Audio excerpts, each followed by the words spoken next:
नमस्कार दोस्तों, ocean network में आपका स्वागत है। मैं हूं ओमकार चौधरी। महाशिवरात्रि के अवकाश के बाद जब बृहस्पतिवार को फिर से दिल्ली विधानसभा की कार्यवाही शुरू हुई,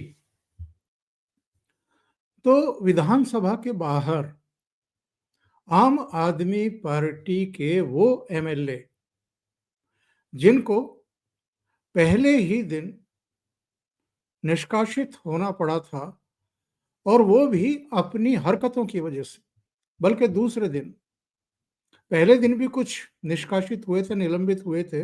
दूसरे दिन 21 हुए थे, और वो इसलिए हुए थे क्योंकि उपराज्यपाल जब अभिभाषण दे रहे थे, तो आतिशी मारलेना के नेतृत्व में आम आदमी पार्टी के सारे एमएलए ने अमानतुल्ला खान को छोड़ करके, क्योंकि वो उस दिन सदन में नहीं थे, इसलिए वो बचे हुए हैं, अकेले ही बैठे हैं सदन में।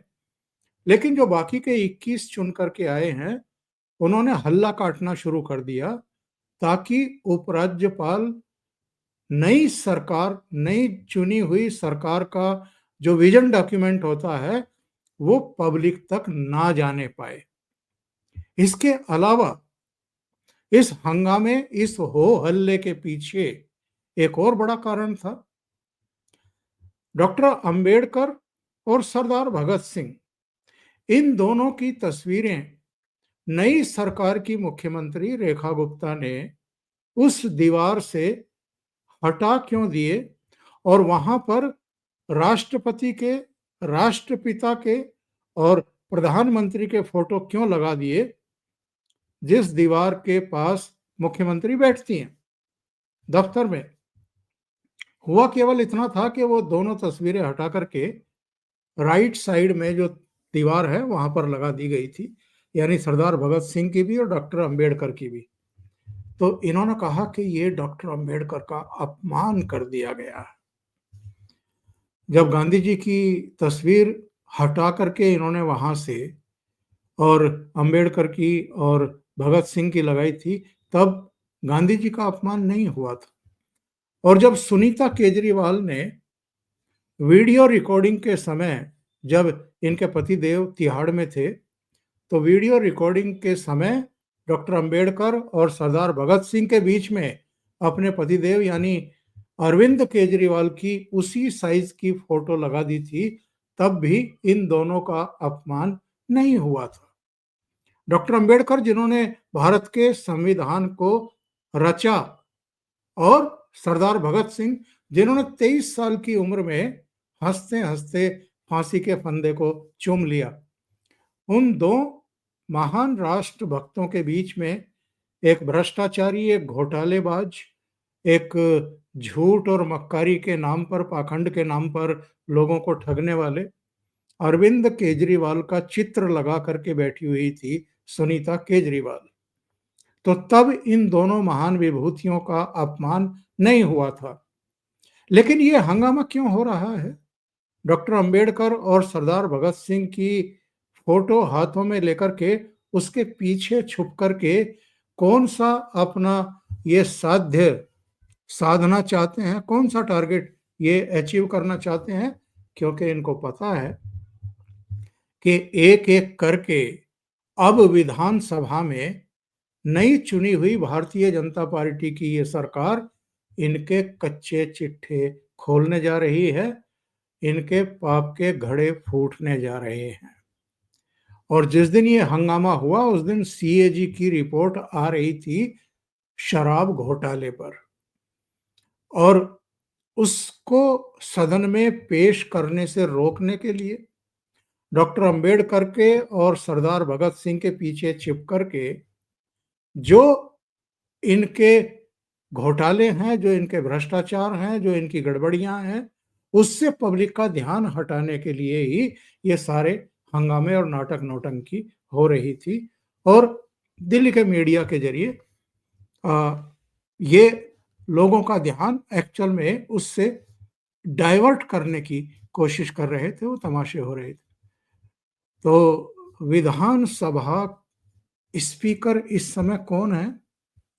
जिनको अरविंद केजरीवाल की एरोगेंट सरकार ने 2015 में मार्शल के जरिए कंधों पर उठवा करके बाहर फेंकवा दिया था, बाहर फेंकवा दिया था। वही आजकल विधानसभा के स्पीकर हैं, विजेंद्र गुप्ता।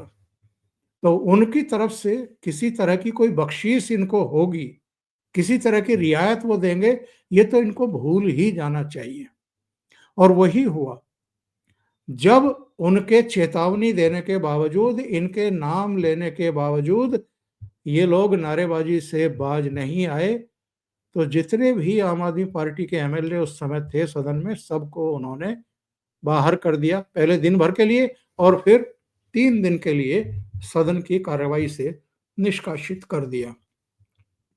तो महाशिवरात्रि के अवकाश के बाद जब बृहस्पतिवार को सदन बैठा और कुछ विधायी कार्य और कुछ दूसरे मामले निपटाए जाने शुरू हुए, और शराब घोटाले पर भी और दूसरे मसलों पर भी जब भारतीय जनता पार्टी के मंत्रियों ने और दूसरे विधायकों ने अपने विचार रखने शुरू किए, तो आतिशी मार्लेना के नेतृत्व में ये सब लोग जो निष्कासित किए गए हैं 3 दिन के लिए, वो विधानसभा पहुंचने की कोशिश कर रहे थे।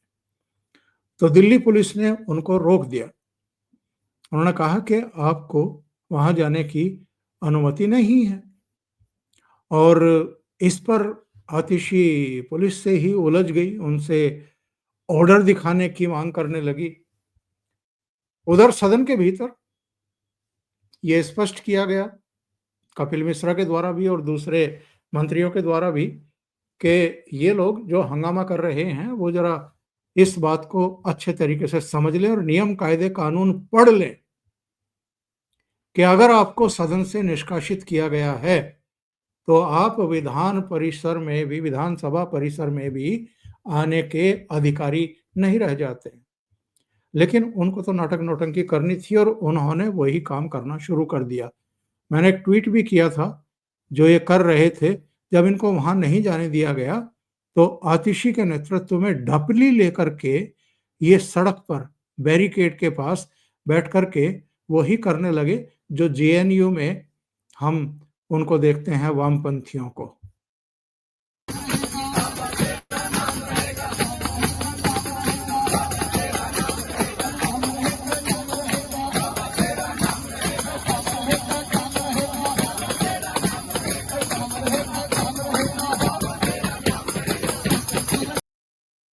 तो जय भीम के नारे लगा रहे थे, अंबेडकर की तस्वीर ले रहे थे, और जब तक हिंदुस्तान रहेगा बाबा तेरा नाम रहेगा, कुछ इस तरह की बातें कर रहे थे। तो केजरीवाल का नाम तो लेना इन्होंने बंद कर रखा है।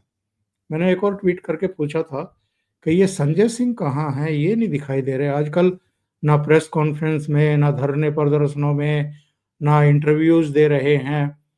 और मनीष सिसोदिया का भी कुछ अता पता सता नहीं है। हालांकि पिछले दिनों उनके बारे में पता लगा था कि कहीं पंजाब में किसी इलाके में घूमते हुए पाए गए हैं। इसके अलावा जो दिखाई नहीं दे रहे हैं इस समय चेहरे, उनमें राघव चड्ढा भी है और अरविंद केजरीवाल भी हैं। जिस दिन से आम आदमी पार्टी चुनाव हारी है, उस दिन तो एक वीडियो जारी किया था कि जनता का जो भी आदेश है वो हमें मंजूर है, हम सकारात्मक विपक्ष की भूमिका निभाएंगे। लेकिन उसके बाद से अरविंद केजरीवाल भी गायब है, दिखाई नहीं दे रहे, कैमरों पर भी यानी नहीं आ रहे, कोई मैसेज भी नहीं है, किसी धरने प्रदर्शन का नेतृत्व भी करते हुए दिखाई नहीं दे रहे। चलो केजरीवाल तो अपने आप को हाई कमान मानते होंगे, वो तो बहुत ऊंचे स्तर को प्राप्त हो चुके हैं उनकी नज़र में, कि उनको क्या जरूरत है धरने प्रदर्शन में शामिल होने के लिए। लेकिन जब विभव कुमार को गिरफ्तार किया गया था दिल्ली पुलिस के द्वारा, तब तो सड़कों पर उतरे थे अरविंद केजरीवाल अपने पूरे टॉप मोस्ट नेताओं के साथ में। तो विभव कुमार में तो उनकी आत्मा बसती है, बाकी मुद्दों को लेकर के वो सड़कों पर आते नहीं हैं, इस बार भी नहीं आ रहे हैं। तो ये राघव चड्ढा, मनीष सिसोदिया और संजय सिंह वगैरह, ये सब क्यों गायब हैं? कहीं इसलिए तो नहीं कि अरविंद केजरीवाल आतिशी को कुछ ज्यादा महत्व दे रहे हैं और अब उनको बर्फ में लगाने की तैयारी हो गई है।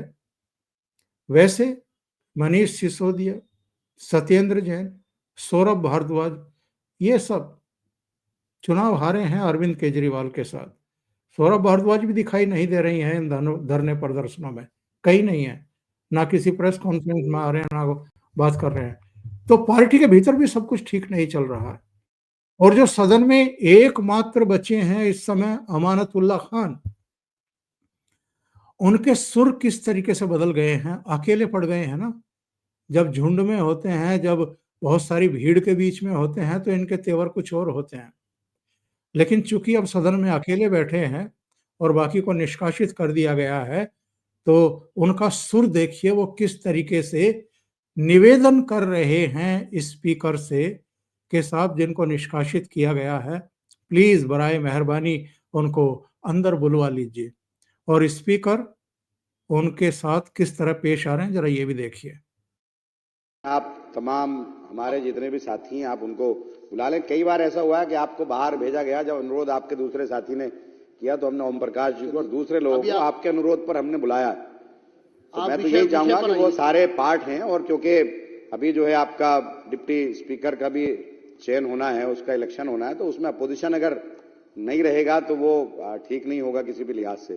तो हम तो यही चाहेंगे कि भाई आप सबको बुलाएं, आप क्योंकि सीट पर बैठे हैं और आप सबके अध्यक्ष हैं। हम तो ये चाहेंगे कि आप ये सारी चीजों को देखते हुए उन सबको अंदर बुला लें। और हमने कई बार ऐसा किया है पीछे भी, और ये तो पार्ट है इस वक्त में, क्योंकि हम भी हिस्सा हैं विधानसभा का।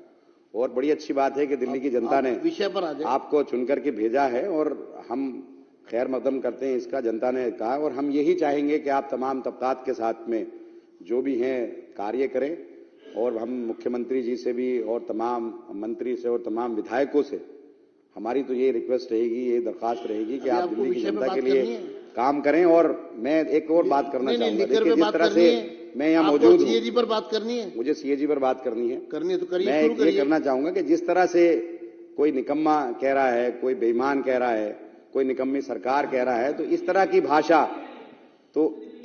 भाषा का इस्तेमाल नहीं होना चाहिए।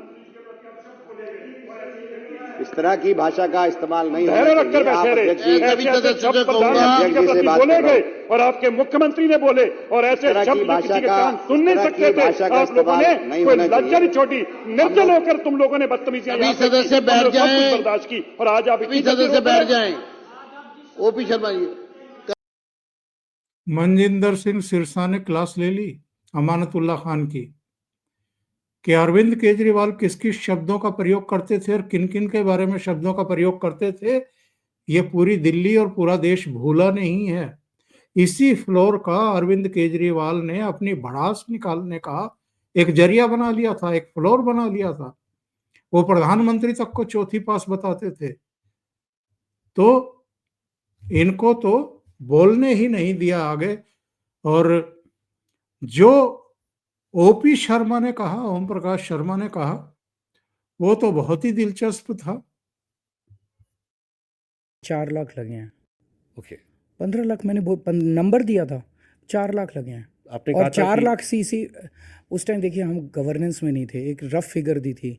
लेकिन आज 4 लाख सीसीटीवी कैमरे से Delhi has the highest density of CCTV cameras in the world. मेरे यहाँ विश्वास नगर विधानसभा क्षेत्र में जो पहले फेज के 2000 कैमरे लगे या लगने चाहिए थे, उसमें कैमरे लगे केवल 40, और 2000 कैमरे का जो पेमेंट हुआ वो गबन, घोटाला, बेईमानी, भ्रष्टाचार। मैं बार बार इस सदन में ये पूछता हूँ कि मेरे वो 2000 कैमरे कहाँ गए, किसने चोरी किए, लेकिन आज तक मुझे इसका जवाब नहीं मिला।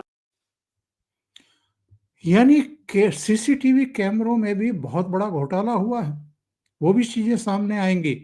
लेकिन ओपी शर्मा ने एक और बात कही थी, उन्होंने कहा था कि ये अभी तो इफ्तदाई सीएजी है, रोता है क्या केजरीवाल, रोता है क्या, आगे आगे देखिए होता है क्या।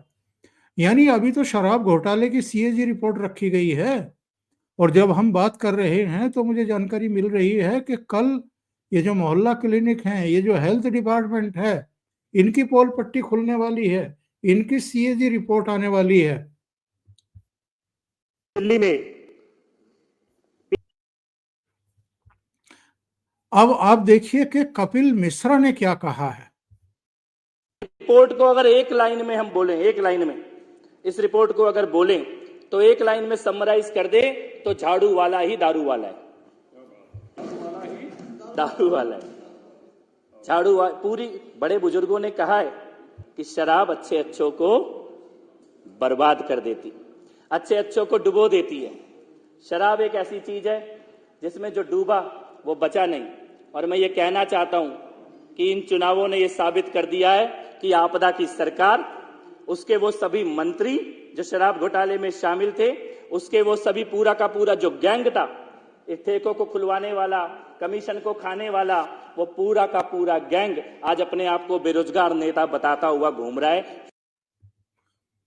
और कपिल शर्मा ने सीएजी की जो रिपोर्ट पेश की गई थी शराब घोटाले पर, उस पर भी अपने अलग से विचार रखे। अभी तो एक के बाद एक न जाने कितनी रिपोर्टें और दस्तावेज सामने आने बाकी हैं, लेकिन ये जो सरकार और जितने लोग चुने हुए इस सदन में बैठे हैं, सब आंदोलन के माध्यम से आए हैं सड़कों पे। ऐसा कोई व्यक्ति नहीं है इस सदन में जो शराब घोटाले के खिलाफ सड़क पे ना उतरा हो। ऐसा कोई व्यक्ति नहीं है जिसने कभी ना कभी गिरफ्तारी ना दी हो पिछले 1.5-2 साल के अंदर। ऐसा कोई व्यक्ति नहीं है इस सदन के अंदर पानी की बौछारों का सामना ना किया हो। अपने मोहल्ले में, अपने इलाके में, अपने वार्डों में, अपनी विधानसभाओं में शराब के ठेकों के सामने जिन्होंने प्रदर्शन ना किया हो। मैं ये चाहता हूं कि सदन में ऑन रिकॉर्ड ये बात आए कि ये जो सरकार इस बार चुन के आई है, ये एक जन आंदोलन से चुनी हुई सरकार है। भ्रष्टाचार के खिलाफ एक ऐतिहासिक जन आंदोलन भारतीय जनता पार्टी के कार्यकर्ताओं ने चलाया था। अध्यक्ष, हमारे प्रदेश अध्यक्ष वीरेंद्र सचदेवा जी के नेतृत्व में ऐतिहासिक जन आंदोलन चलाए और लगभग 71 बार दिल्ली की सड़कों पे धरने प्रदर्शन। मुझे लगता है ऐसा कोई हफ्ता नहीं दिया पिछले 2 साल में जब भाजपा के कार्यकर्ताओं ने, महिलाओं ने, भाइयों ने, युवाओं ने सड़क पर पुलिस का सामना करते हुए शराब घोटाले के खिलाफ जागरूकता का काम ना किया हो। और अकेले शराब घोटाले की ही सीएजी रिपोर्ट नहीं पेश हुई है, अब ये सिलसिला शुरू हुआ है। 3 दिन ये सत्र बढ़ाया ही इसलिए गया है कि जो 14 सीएजी की रिपोर्ट अरविंद केजरीवाल ने दबा के रखी हुई थी, एक एक करके उनको सदन में पेश किया जाए और एक एक पर चर्चा होगी। वो जो प्राइम टाइम में बैठते हैं ना बुला करके गेस्ट को, पहले तो अरविंद केजरीवाल का बचाव करने वाले कई बैठे होते थे, जिनमें सो कॉल्ड कुछ वेटर्न जर्नलिस्ट भी बैठा दिए गए जाते थे। और वो किस बेशर्मी के साथ केजरीवाल के भ्रष्टाचारों और करतूतों का बचाव करते थे, वो भी हमने और आपने देखा है। अभी भी हैं 1-2 जो आकर के बैठते हैं और उनका बचाव करते हैं। लेकिन शराब घोटाले की जो सीएजी रिपोर्ट आई थी, वो तो आज पीएससी को सौंप दी गई, पब्लिक अकाउंट कमेटी को सौंप दी गई, और वो अब सिफारिशें करेगी सारी रिपोर्ट देखने के बाद कि कहाँ कहाँ क्या क्या गड़बड़ियां की गई हैं, किस किस को फायदा पहुंचाया गया है और कहाँ माल मत्ता बनाया गया है। जो भी नई आबकारी नीति में प्रावधान किए गए थे, उसके पीछे की इंटेंस क्या थी, इच्छा क्या थी, षड्यंत्र क्या था, वो सारा खुलासा अब होगा। तो कल स्वास्थ्य महकमे की मोहल्ला क्लिनिक की पोल पट्टी खुलने वाली है, उसके लिए भी हमें और आपको तैयार रहना है और कल फिर अपडेट करेंगे। अभी के लिए इतना ही। बहुत बहुत धन्यवाद। अगर आपको ये चैनल और इसके कंटेंट पसंद आ रहे हैं तो लाइक करें, कमेंट करें, वीडियो को शेयर भी करें। अभी तक अगर आपने ये चैनल सब्सक्राइब नहीं किया है तो सब्सक्राइब कर लें, साथ में लगे बेल आइकॉन को दबाना ना भूलें ताकि आगे आने वाले वीडियो और उनके नोटिफिकेशन आप तक पहुंचते रहें। बहुत बहुत धन्यवाद। नमस्कार।